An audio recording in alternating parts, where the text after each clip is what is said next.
রাধে রাধে। তুমিও কি কোনোদিনও এমন অবস্থার সম্মুখীন হয়েছো যখন জীবনের একটা সময় দাঁড়িয়ে কি করব, কি ডিসিশন নেব কিছুই বুঝতে পারছো না? চাকরির চাপ, পড়াশোনার টেনশন, সংসারের দায়িত্ব, সব কিছু মিলিয়ে যেন মাথা ঘুরে যাচ্ছে। কোনটা ছেড়ে যে কোনটা সামলাবো কিচ্ছু বুঝতে পারছি না। তখন মনে হয় যে কারোর কাছ থেকে যদি একটু গাইডেন্স পেতাম খুব ভালো হতো। কুরুক্ষেত্রের যুদ্ধের সময় অর্জুনও দ্বিধাদ্বন্দ্বে ভুগে ভগবান শ্রীকৃষ্ণকে জানিয়েছিলেন তার মনের অবস্থার কথা, যা আমরা জানতে পারি শ্রীমদ্ ভগবদ্গীতার 2য় অধ্যায় 7ম শ্লোকে। অর্জুন বলছেন, কার্পণ্য দোষোপহত স্বভাবঃ পৃচ্ছামি তং ধর্ম সমুরচেতঃ যচ্ছ্রেষাং নিশ্চিন্তং ব্রূহি তন্মে শিষ্যস্তেহং সাধি মাং ত্বং প্রপন্নম।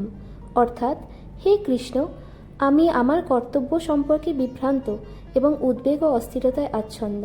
তাই যা আমার পক্ষে সর্বোত্তম আপনি তা আমায় নির্দেশ করুন।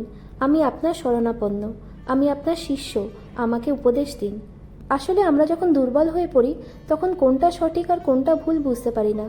তখন আমাদের কোনো একজন অভিজ্ঞ ব্যক্তি বা গুরুর কাছ থেকে সমাধান চাইতে হয়। তাই যখনই তোমার জীবনে কনফিউশন আসবে, ভালো মন্দ কিচ্ছু বুঝতে পারছো না, তখন একা মাথা গরম করে ডিসিশন নিও না। যাকে তুমি ভরসা করো, যিনি লাইফে এক্সপিরিয়েন্স, তার সাথে খোলাখুলি আলোচনা করো, তার উপদেশ গ্রহণ করো। এতে তোমার মনও পরিষ্কার হবে আর সিদ্ধান্তও সঠিক আসবে।